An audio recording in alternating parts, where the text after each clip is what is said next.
Nestled among the ancient oak trees of suburban Atlanta, where southern sunlight filters through Spanish moss like light through stained glass church windows, stands a structure born of ambition and cursed by itself. On 42 acres of Georgian red earth, Briarcliff Mansion once stood a cathedral of the Golden Age.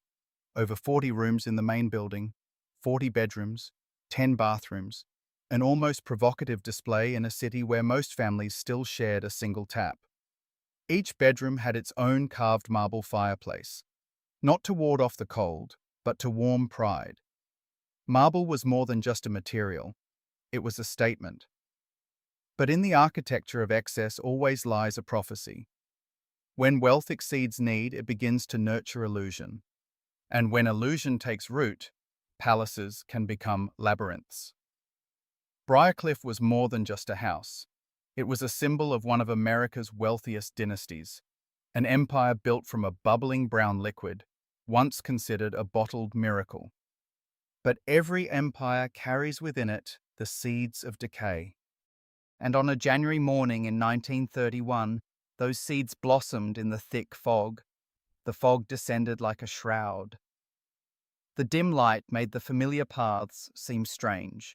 James Stark, the gardener who had walked this land countless times, sensed something was wrong. The silence wasn't peace. It was a void waiting to be filled by the gunshots that had already been fired. Then he saw the car. 2 bodies. A still smoking pistol. And a secret whose silence money couldn't buy. The news spread through Atlanta society like a crack in a mirror. In an instant, Briarcliff ceased to be a symbol of limitless potential. It became a monument to decay. People no longer saw the marble fireplaces. They saw the ghost of ambition. But death wasn't the beginning of this story. It was merely the consequence. To understand why tragedy befell those 42 acres, one must return to the dusty crossroads of Georgia, where a man looked into a bubbly soda and saw in it not just flavor, but destiny. He saw a future that could be bottled, sold, and replicated endlessly. He was right. But in American history, every great dream carries its own shadow, and sometimes that shadow is so large it swallows even those who created the light. The humble beginnings of an empire. The South after the Civil War was not just a wasteland, it was a wounded soul. The plantations that once stretched as a promise of eternity were now only columns of smoke and burnt earth. The old economy collapsed like an abandoned cathedral, and in that void, a new race began to rise. Not heirs of nobility, but believers in commerce. They believed in the market as the ancients believed in destiny. And among them was a name that would be etched into Southern history, Asa Griggs Candler Sr. He was born in 1851 in a small town in Georgia, a place whose name promised prosperity, but in reality was only red dust and harsh discipline. His family was Protestant, and in that house, labor was not merely a duty, it was a commandment. Faith came first, but work came second. Young Asa learned a lesson early on. Success does not come to the dreamers, but to the tireless. His father, a merchant and landowner, worked from before sunrise until after sunset. The child saw in it not just a means of livelihood, but a formula for power. He once dreamed of being a doctor, saving people from suffering. But that dream required money. And money, in a rebuilding South, was not easy to come by. So he chose pharmacy, not as a substitute, but as a detour around destiny. In 1873, with $1.75 in his pocket, he arrived in Atlanta, a city still scarred by the campaign of William Tecumseh Sherman. Burnt neighborhoods, abandoned foundations. But where others saw ruin, Asa Candler saw opportunity. In the small pharmacy where he worked, he learned a truth not found in any medical textbook. Perception is sometimes stronger than reality. The miracle cures sold were mostly just alcohol and sugar flavored with spices, but customers bought them on faith. And faith, he understood, could be nurtured. By 1877, he had his own pharmacy. He married Lucy Elizabeth Howard. He was known as an upright man who didn't dilute medicine, who didn't deceive his customers. But integrity builds reputation, not empires. An empire needs a moment. That moment came in 1888 when another pharmacist, John Stith Pemberton, approached him. Pemberton was a Confederate veteran, wounded in war and addicted to morphine. In an attempt to cure himself, he concocted a syrup from coca leaves and cola nuts, a dark brown, bubbly, sweet, and promising liquid. He named it Coca-Cola. Initially, it was just a remedy, a hope in a bottle. But Pemberton was dying. He needed money. And Asa Candler saw in that liquid not medicine, but symbolism. He bought the formula piece by piece until it was entirely his. And then he did what Pemberton never did. He turned it into a desire. Free coupons were distributed throughout Atlanta. The name Coca-Cola appeared on wall calendars, clocks, trays, thermometers. The letters curved like the handwriting of a promise. He understood that people didn't buy the drink. They bought the feeling. They bought a sweet moment in a harsh world. By 1895, Coca-Cola was available throughout the United States. Asa Candler had become a millionaire multiple times. The once ruined South was bubbling up again, not with blood, but with syrup and soda. But in every American Gothic story, wealth never comes alone. It carries a shadow. Asa had money. He had fame. He had 5 children. But he had no roadmap to guide the children born into abundance. Abundance, if left unchecked, can distort the soul as war distorts a city. And among those children, there was a boy known by the affectionate name Buddy. He wasn't born amidst ruin like his father. He was born among marble and fireplaces, not in scarcity, but in abundance. And sometimes it is abundance itself that is the most silent curse. The troublesome child. In 1880, when Asa Griggs Candler Jr. was born, the Coca-Cola empire didn't yet exist. His father, Asa Griggs Candler Sr., was then just a moderately successful pharmacist in Atlanta, stable enough to nurture ambition, but not wealthy enough to control his family's destiny.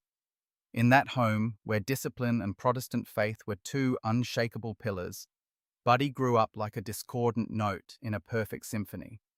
His eldest brother, Charles Howard, embodied everything their father desired: calm, responsible, hardworking, and obedient. Charles was a good student, methodical in his work, and seemed destined to continue the family business. The other children also blended into that rhythm, polite, devout, believing order was sacred. But Buddy was different. He couldn't sit still in church. When hymns played, his body would twitch as if trapped in a space too cramped for his mind. His mother often had to take him outside, not because he was mischievous, but because he couldn't stand the forced silence. At school, teachers recognized his sharp mind. Buddy understood quickly, reacted quickly, and thought quickly. But that quickness didn't come with persistence. He would start everything with a blazing fire and abandon it when the first glimmer of light appeared on the horizon. Unfinished projects piled up like unfulfilled dreams. Today, one might call it attention deficit hyperactivity disorder, a brain unable to hold itself within traditional boundaries. But in Georgia in the 1880s, the world was simpler and harsher. There were only good children and bad children, and Buddy was categorized as the latter. His parents tried everything. They disciplined, they lectured, they prayed. In the small room filled with the scent of pine and the Bible, they knelt and begged God to discipline their stubborn son. But the sky remained silent. In 1888, the same year Asa Sr. acquired the Coca-Cola formula, a decision that would change American history, the family made another, less discussed but equally fateful decision. They sent 8-year-old Buddy to live with his Aunt Florence in Carterville, 50 miles from Atlanta. Aunt Florence's school was an all-girls school. Sending a hyperactive boy to such an environment speaks volumes about the parents' desperation. They hoped that distance would bring discipline. that the new environment would quell his inner turmoil. But Buddy remained Buddy. He was naturally charming. Adults loved him. Friends were drawn to his seemingly boundless energy. When he focused, he shone. When enthusiastic, he could work with incredible intensity. But that flame never burned long enough to become a steady light. And the irony is, he wasn't cruel, not ruthless, not rebellious in the conventional sense. He simply couldn't accept the limits that others considered natural. His likability earned him forgiveness. But likability couldn't replace discipline. And discipline was something Buddy never mastered. After a few years, he returned home, somewhat more mature, but essentially unchanged. He enrolled at Emory College, the school his family believed would mold him into a proper man. One of his classmates was Alban W. Barkley, who would later become Vice President of the United States. Barkley progressed steadily, like a perfectly wound Swiss watch. Buddy, however, was different. He attended classes erratically. He excelled in subjects that interested him and almost completely ignored those that didn't stimulate his imagination. While his friends debated theology and philosophy, Buddy was fascinated by the roaring cars on the streets of America. Those machines represented everything he craved: speed, freedom, relentless movement. Cars didn't require him to sit still.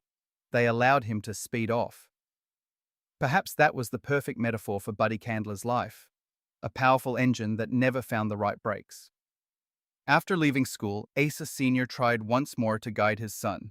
He sent Buddy to the West to set up Coca-Cola bottling plants, a job requiring responsibility, organization, and long-term vision. And for a brief moment, that strategy seemed to work. When a project truly captured his imagination, Buddy worked with extraordinary intensity.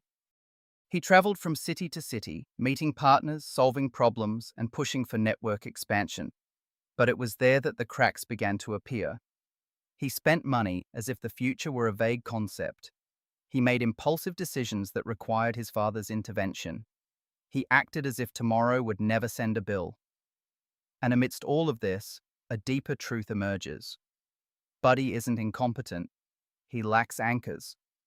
In a family that built its empire on discipline and control, Buddy embodies both chaos and a yearning for freedom. And it is this very conflict between the burgeoning empire and a soul that cannot be bottled up that leads him to build a palace to prove himself, only to watch it slowly devour him. Love, loss, and the seeds of destruction. In 1905, as the Candler family began to embark on the trajectory of a burgeoning empire, Asa Griggs Candler Jr. did something unexpected. He married. His bride was Helen McKill, the daughter of a prestigious Georgian journalistic family, the daughter of a respected editor-in-chief. But more important than her background, Helen embodied everything Atlanta society valued: education, grace, integrity, and a profound sense of community responsibility. She was a member of the Confederate Daughters, the Atlanta Women's Club, and the Fine Arts Club, spaces where the elite asserted their position not through money, but through influence. Local newspapers frequently mentioned her, not only for her refined fashion sense, but also for her calm demeanor that made people believe the social order remained intact. In the eyes of the Candler family, the marriage was a salvation. Helen was a rhythm Buddy had never had. She provided him with a soft yet firm framework, not imposing, not restrictive, but enough to hold him steady when impulsive impulses began to overwhelm reason. For a short time, it seemed to work. They had a son. Buddy became different. He stayed home more. He cared more about household chores. He was more focused. As if, for the first time in his life, he had found a center of gravity strong enough to keep him still. Then the baby died.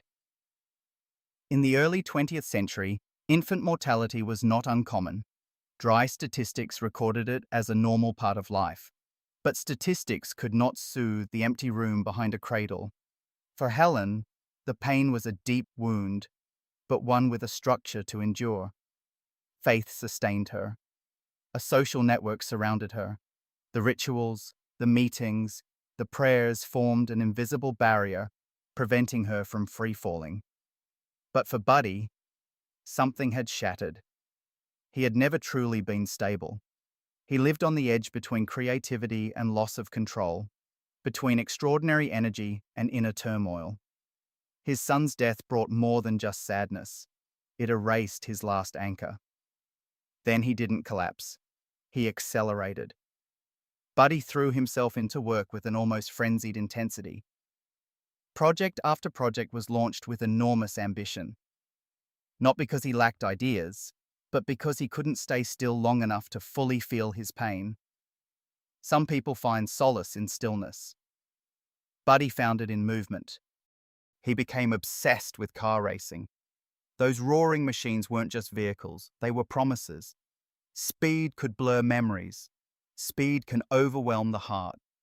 Speed creates the illusion of moving forward, even when one is merely fleeing. He began drinking more, not yet addicted, but enough for others to notice. Enough to worry Helen. Alcohol wasn't the cause of his instability. It was merely a lubricant for impulses already difficult to control.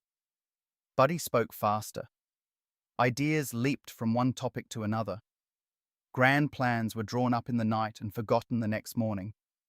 His energy remained brilliant, but it was no longer directed.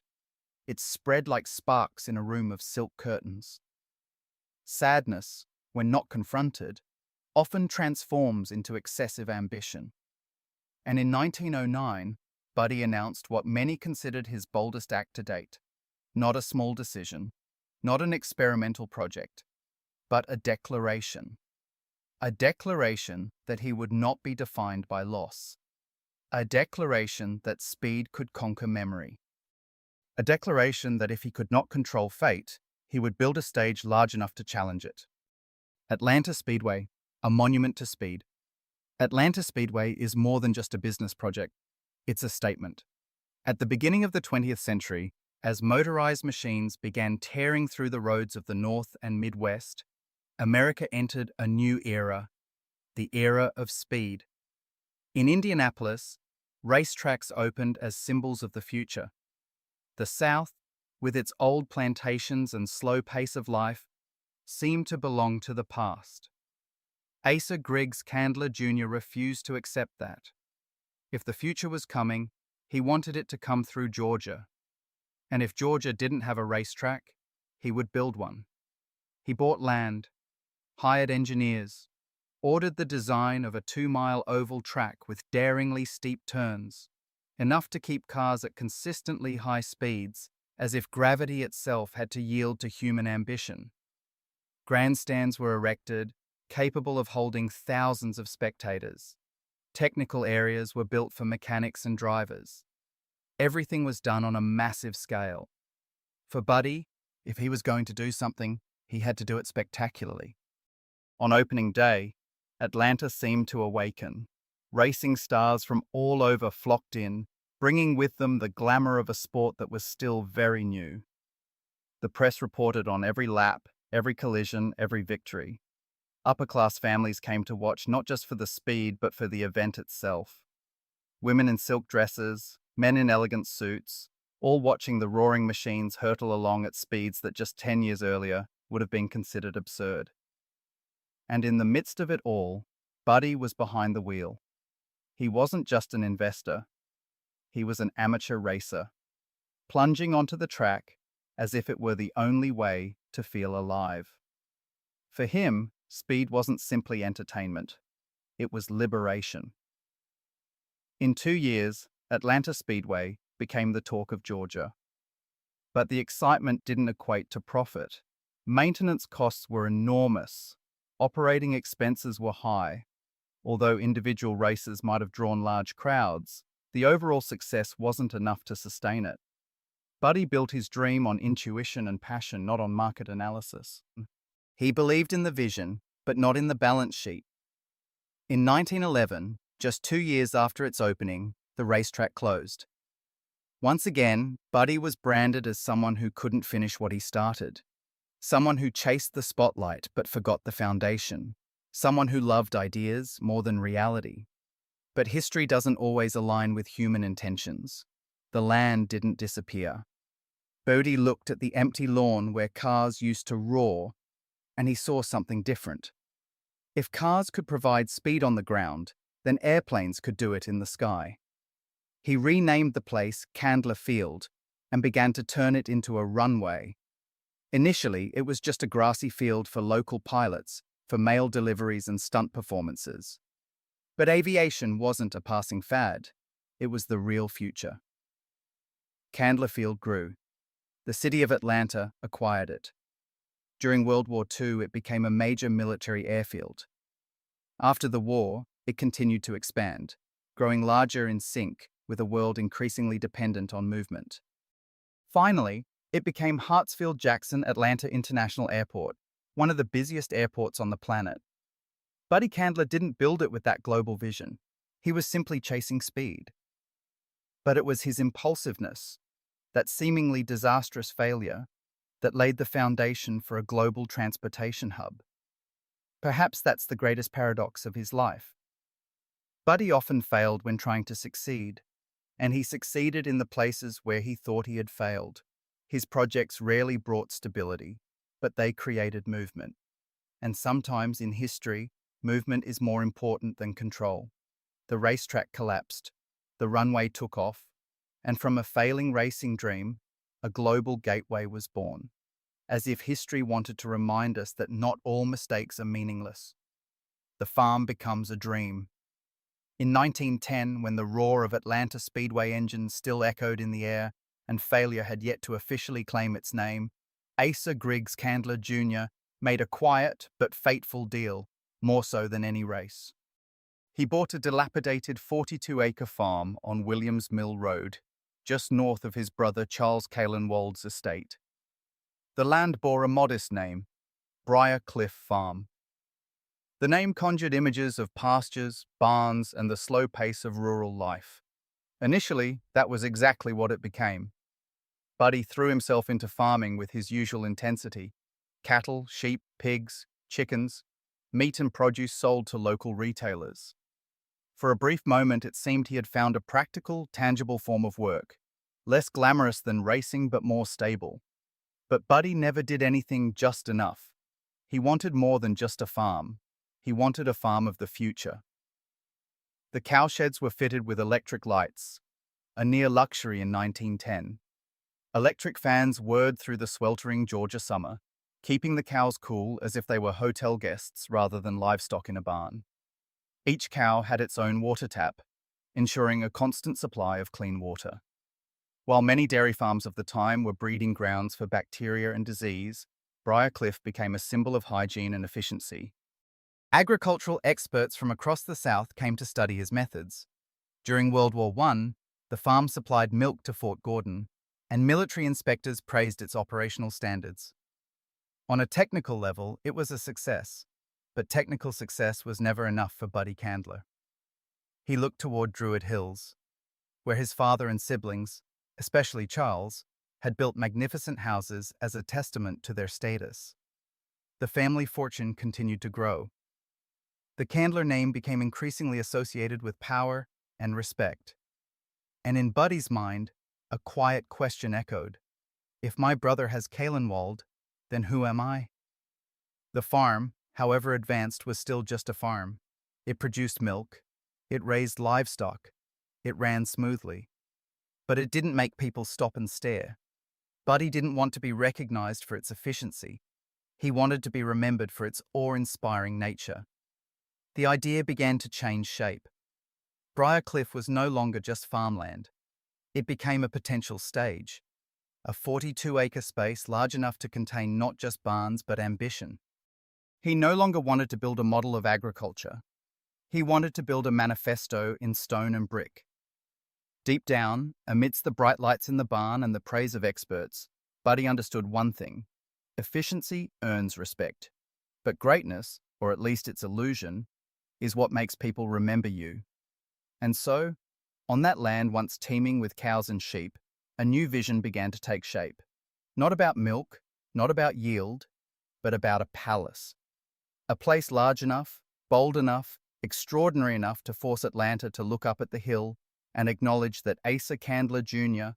was no longer anyone's shadow. Briarcliff Farm was about to become something else, no longer farmland, but the dream of a man who never lived within limits. The inheritance changed everything. 1916 marked a turning point not just for one man, but for an entire dynasty. At age 65, Asa Griggs Candler Sr. stood at the pinnacle of power. From a small provincial pharmacist, he had built Coca-Cola into a national icon, then entered politics and was elected mayor of Atlanta. It was a classic American journey: hard work, vision, and absolute control over his own destiny. But power always comes with consequences. As mayor, Asa couldn't simultaneously run the city and maintain control of a massive corporation whose decisions directly affected it. The conflict of interest wasn't just a legal issue, it was a matter of honor. And so he made a momentous decision: to transfer control of Coca-Cola to his children, dividing his inheritance while he was still alive. This division clearly reflected the family hierarchy. Charles Howard, the exemplary eldest son, received the largest share. His sisters and other children received shares commensurate with their contributions and reliability. Asa Griggs Candler Jr., Buddy, received the smallest share. According to family legend, Asa Sr. deducted Buddy's outstanding debts, potentially amounting to $100,000, a fortune in 1916. This wasn't just an accounting adjustment. It was a subtle reminder that, in their father's eyes, Buddy remained a risk. However, even the smallest share was worth millions of dollars. And more importantly, Buddy now had a seat on the board of directors, a position on par with his siblings, with whom he had once been compared. For the first time, he was no longer just an impulsive son. He was a shareholder. 3 years later, in 1919, Asa's children made a decision that shook Atlanta. In a closed-door meeting, without their father present, they voted to sell the Coca-Cola Company to a group of investors led by Ernest Woodruff. The sale price, $25 million, a colossal sum, equivalent to hundreds of millions in today's value. Why did they sell? For Charles, it was strategic, a move into banking and real estate. For the sisters, it was financial security and independence. For Buddy, the reason was simpler and more direct. He wanted cash, and he wanted it immediately. Cash can move. Shares cannot. Asa Sr. was reportedly heartbroken by the decision. Coca-Cola was more than just a business. It was his life story, a testament to his willpower, a symbol of the years spent overcoming war and rebuilding the South. Seeing his children sell it to outsiders must have felt like watching a part of his soul being transferred. But history doesn't stop because of emotions. The deal was done. The money was divided. And Buddy Candler, for the first time in his life, possessed an amount of cash far exceeding all realistic limits. That was the most dangerous moment, because money, in the hands of a disciplined person, is a tool. In the hands of a dreamer, it's fuel. But in the hands of someone like Buddy, it's a catalyst. Rational was never a word used to describe him. And now, with millions of dollars ready to be spent, no father figure controlling him, no shareholding constraints holding him back, Buddy had more than just ambition. He had the freedom to make that ambition a reality. And on 42 acres of land at Briarcliff, that freedom was about to be built with stone, with gold leaf, and with a burning desire to see, whatever the cost. Build your dream palace. Construction of Briarcliff began in 1920, but from the very first stone, it was clear this wasn't just a house. It was an architectural statement. Asa Griggs Candler Jr. hired architect C.E. Fraser, with Dan Bowden assisting, to design a Georgian Renaissance mansion. This choice was no accident.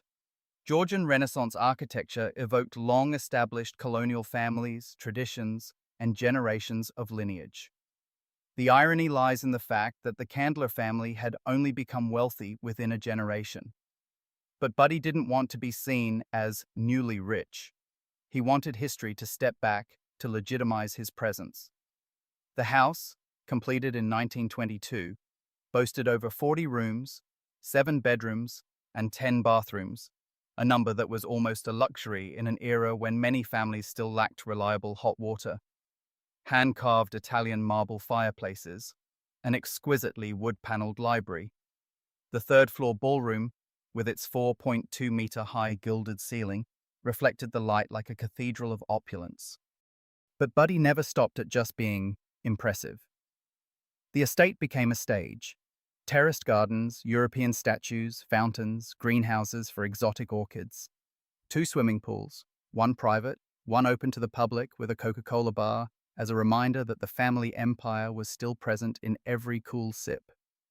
Tennis courts, a golf course, stables, dog kennels, housing for servants.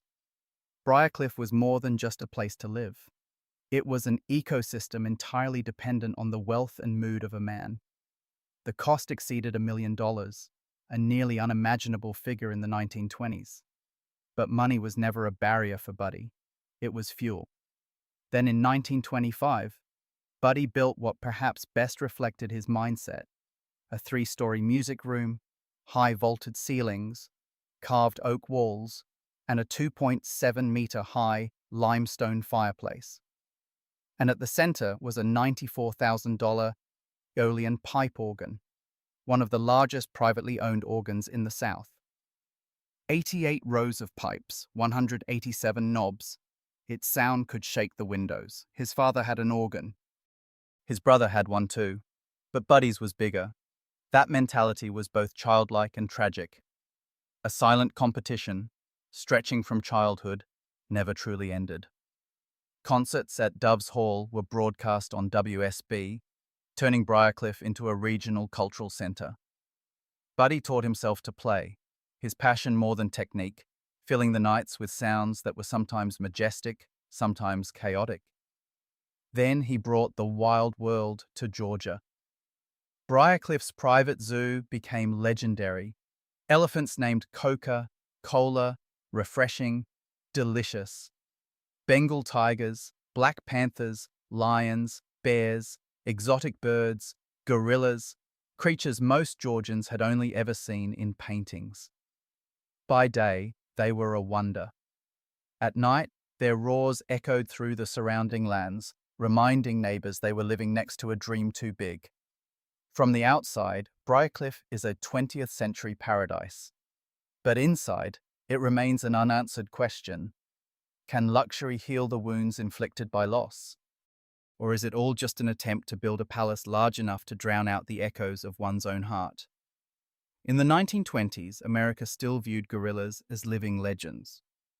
They existed more in sensational stories, circus posters, and embellished newspaper articles than in scientific laboratories. To see one firsthand, even behind bars, was an experience that was both astonishing and unsettling, like standing before a mirror reflecting the primal instincts within oneself. At Briarcliff, that wildness was more than just scenery. It was part of the stage Buddy Candler was setting for the world. But if gorillas were symbols of mystery, the baboon was the embodiment of paradox. It was more intelligent than anyone expected, observing the locks, patiently waiting. And in 1935, the opportunity arose. How it escaped remains unknown. A loose lock? A moment of carelessness? Or simply intelligence finding a loophole? The animal left Briarcliff and ventured into the outside world, where one man's extravagance clashed with the everyday lives of others. It attacked a female neighbor, biting her enough to draw blood, and then, in a detail both tragicomic and bitter, tore open her purse and devoured $60 in cash. The press was thrilled. The public murmured, and the court awarded $10,000 in damages, a sum large enough to turn the incident into an icon. But the lawsuit was only the tip of the iceberg. Neighbors had complained for years. The lions roar at night, the elephants bellow, the heavy summer stench. Briarcliff, once a dream, was now a nuisance. The authorities ordered the zoo closed. Buddy could have resisted. He had money and connections. But even he understood when an icon became a burden. He donated all the animals to Grant Park Zoo, later Zoo Atlanta. The elephants named Coca and Cola departed. Tigers, leopards, lions, bears, and tropical birds also left. And Briarcliff suddenly fell silent. The wildness vanished, leaving the mansion and gardens, still magnificent, but resembling a circus after the performers had packed up their tents. However, before the last roar faded, Briarcliff had a golden age. From 1922 to 1930, it was known as 40 acres of fairyland. The parties at Briarcliff were not gatherings. They were events. Lanterns hung along the walkways. Chandeliers illuminated the entire mansion like a lighthouse in the Georgia night. Cars lined the streets, carrying Atlanta's elite, politicians, businessmen, artists, social mothers hoping for advantageous marriages for their daughters. Helen presided with calm grace. She moved between groups of guests like a conductor, connecting, introducing, and maintaining a smooth, rhythmic flow of conversation. Buddy, on the other hand, was pure energy. He led guests on tours of the grounds, showing them the fountains, greenhouses, elephants, and music room. He sat down at the enormous organ, playing a few resounding chords, as if to remind everyone that sound could also be powerful. The parties lasted until dawn. Jazz blared, champagne flowed continuously, despite the Prohibition era. There was something about those nights that reminded me of the world of F. Scott Fitzgerald's The Great Gatsby. A millionaire throwing lavish parties, hoping the light would be strong enough to obscure his personal shadows. But the similarities weren't just literary. His son, Buddy, had said he lived like Gatsby during his youth at Briarcliff. And as in the novel, the parties didn't last forever. In January 1927, Helen died at the age of 40. The press used vague words. Atlanta society mourned. The funeral, presided over by Bishop Warren Aiken Candler, was attended by hundreds. But for Buddy, it wasn't a social event. It was a rupture. Helen wasn't just his wife. She was his anchor, the order in the chaos, the one who kept Briarcliff balanced between the stage and life. When she was gone, what remained wasn't just the mansion. It was an emptiness. And in that void, every sound, from the organ music to the laughter of the guests, began to sound more empty than ever before. When Helen died, a quiet pillar of Briarcliff crumbled with her. Without her, Buddy Candler lost not only his wife, he lost the last remaining balance in his life. The decline didn't come as an explosion, but as a slow but irreversible undercurrent. Alcohol, once present in lavish evenings, became his constant companion. Friends noticed his hands trembled slightly in the mornings. After dinner, he was rarely fully sober. His eyes, once blazing with ideas, now held a distant look, as if gazing into a place unseen by others. He stopped going to church, a small but symbolic act for a strict Protestant family. He withdrew from business, leaving major decisions to his more cautious siblings. And he turned to the music room. Hour after hour, day after day, the enormous organ echoed through the mansion. The music, initially melodious, gradually became intense and jarring, as if each chord were a dialogue with an unnameable pain. Briarcliff, once a place of laughter and jazz, now echoed the heavy tones of a lost soul. 9 months after Helen's death, Buddy remarried. Florence Adeline Stevenson, his secretary of 9 years, became his new wife. Atlanta society whispered, 9 months of mourning was too short by their standards. But Buddy had never lived by others' standards. Florence didn't bring the dazzling romance of Helen. She brought order. She understood his work, his volatile temperament. If his first marriage was about emotion, this one was about structure. And in Buddy's life at that time, structure was more precious than passion. With Florence by his side, he plunged into a new obsession. Briarcliff, already a palace, circus, musical cathedral, and zoo, is about to witness another chapter, one where illusion and reality collide in a way no amount of gold leaf can conceal. Magic Buddy had long been fascinated by magic, not just as entertainment, but as a promise that reality could be negotiated. From his childhood standing in southern fairs, eyes wide at itinerant magicians, Asa Griggs Candler Jr. was drawn to a world where the laws of physics could be bent with a mere gesture. His parents worried. They feared their impulsive son would be seduced by con artists. But what truly captivated Buddy wasn't the trickery. It was the power to control perception. As he grew older and had almost limitless resources at his disposal, he no longer had to watch from afar. He began collecting. By the early 1920s, magic devices from all over the world poured into Briarcliff. Vanishing boxes, saw-in-a-halo chambers, levitation devices, shape-shifting cabinets, card-manipulating props, and coin-operated devices. Items once belonging to famous magicians are acquired as relics of a secret religion. The third-floor ballroom gradually transforms into a museum and theater. Glass display cases showcase artifacts. Complex machines are set up around the room like a labyrinth of illusions. A secret door is installed, or repurposed, for perfect vanishing acts. The gold-plated walls now reflect not only light, but also the desire to control the impossible. Buddy doesn't just collect, he learns. Buddy studied magic like a scholar. He practiced quick hand techniques, learned the art of deception, and read about the psychology of magic. He understood one thing profoundly. Magic doesn't exist because of perfect trickery, but because the audience craves belief. In a world he couldn't control, where death could come unexpectedly, magic gave him the illusion of power. He held intimate, magic parties. No longer hundreds of guests like in the Golden Age, but only a select few dozen. The lights dimmed. Organ music provided background music. And for a few hours, reality became malleable.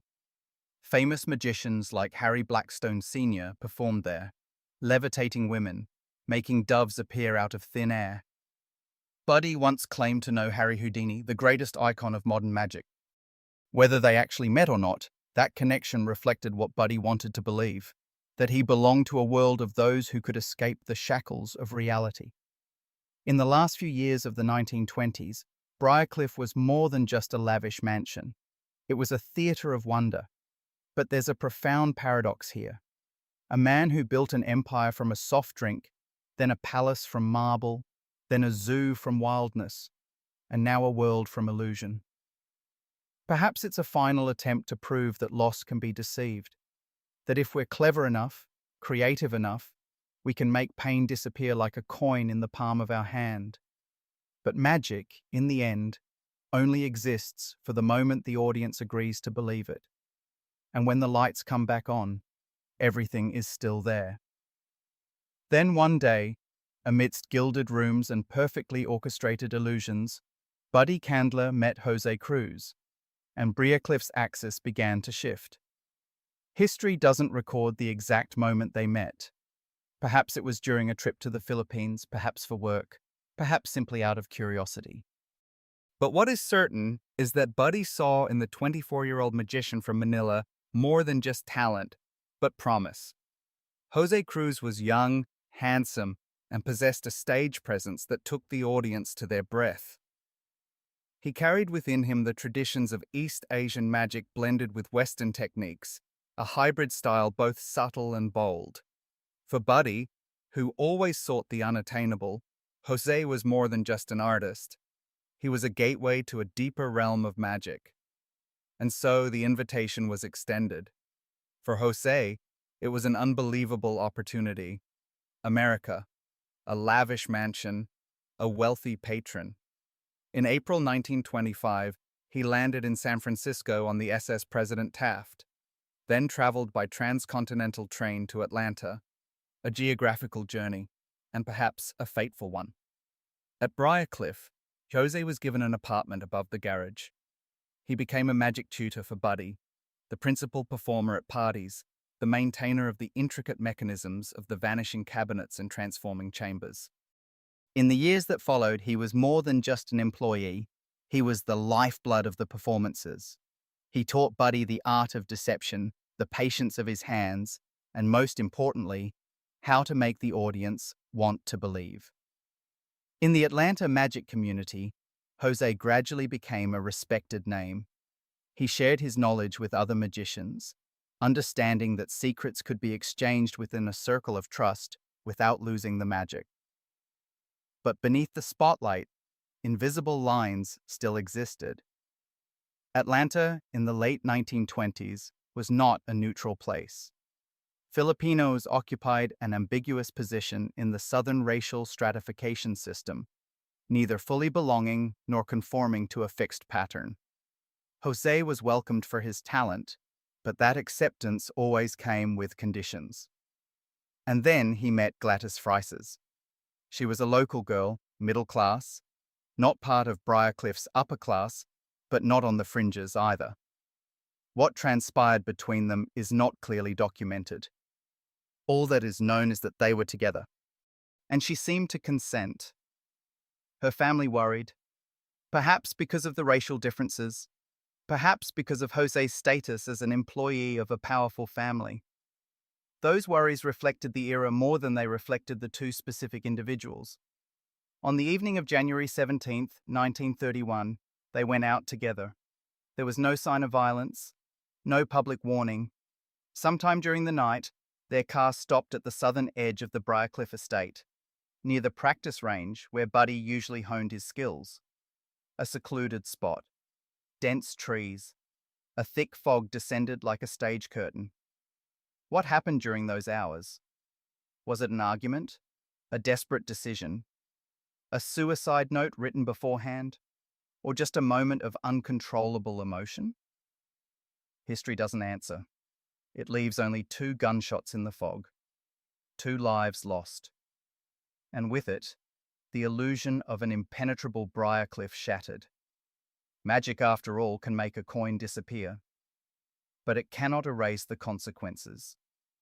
And from that moment, the mansion, once built to overwhelm with light and music, began to be haunted by another sound, the echo of truth that no magic could conceal.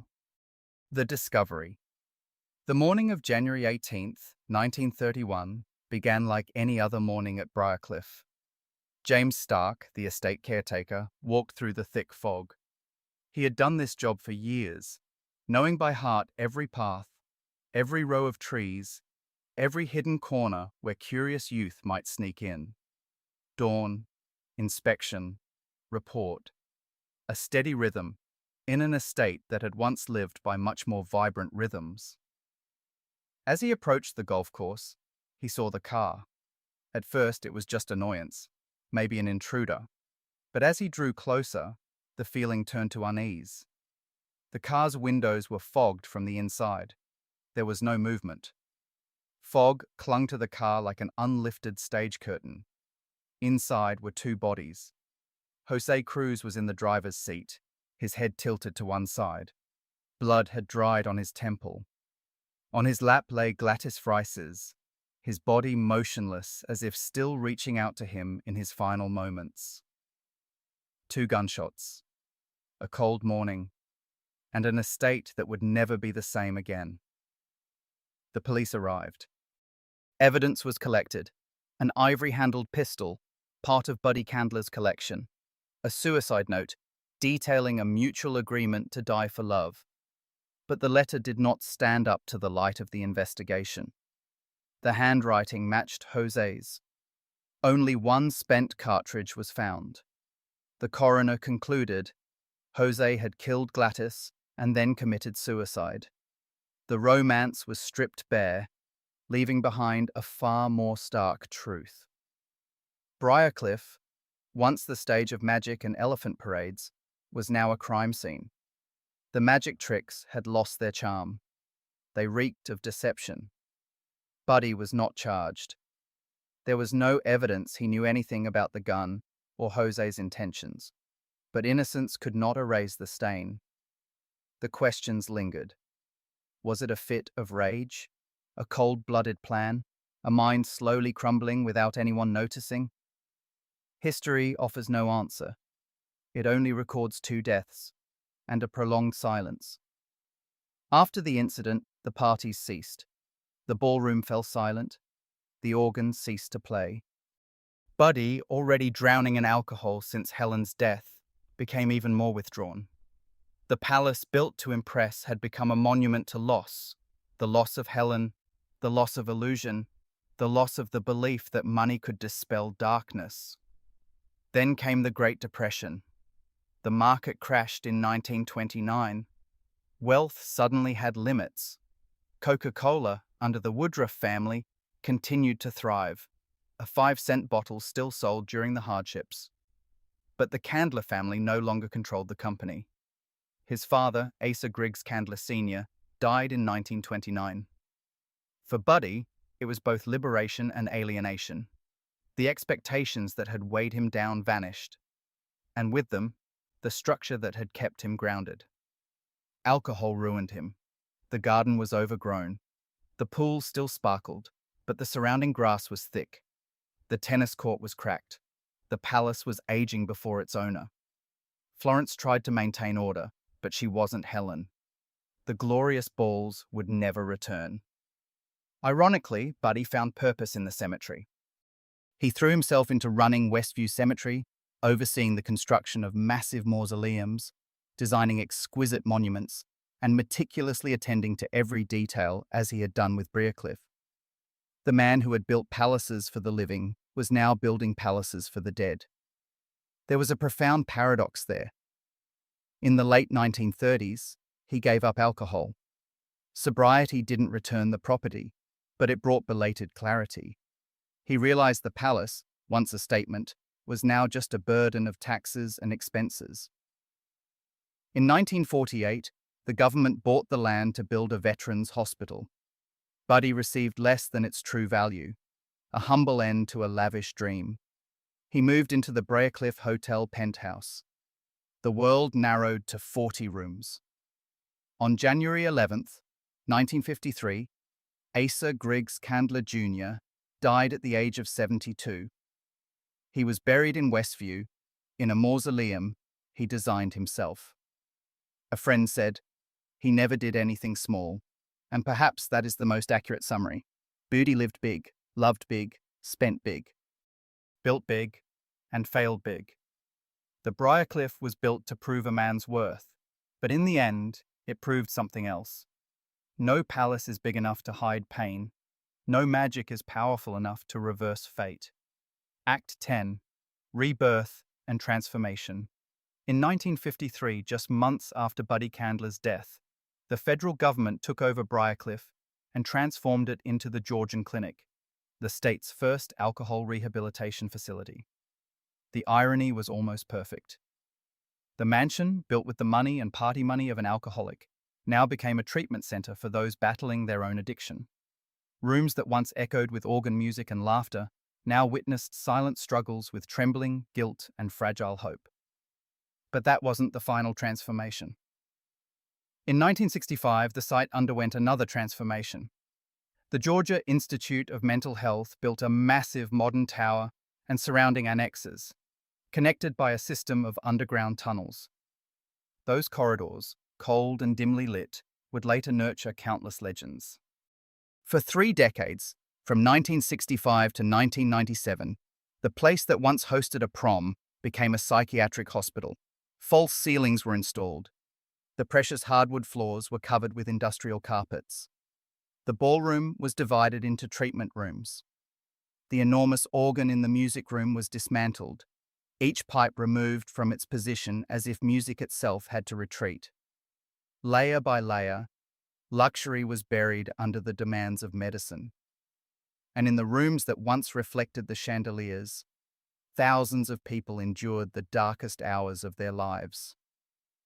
When the hospital closed in 1997, it left behind empty walls and an atmosphere heavy with memories. Briarcliff was no longer a palace nor a monument. It stood silently, like a body awaiting its fate. In 1998, Emory University acquired the land, but restoring a decaying mansion is no easy task. Time, rainwater, and oblivion had done their work. In 2016, when Netflix chose the hospital tower as the setting for the Hawkins lab in Stranger Things, the site unexpectedly garnered global attention, though not for the original mansion.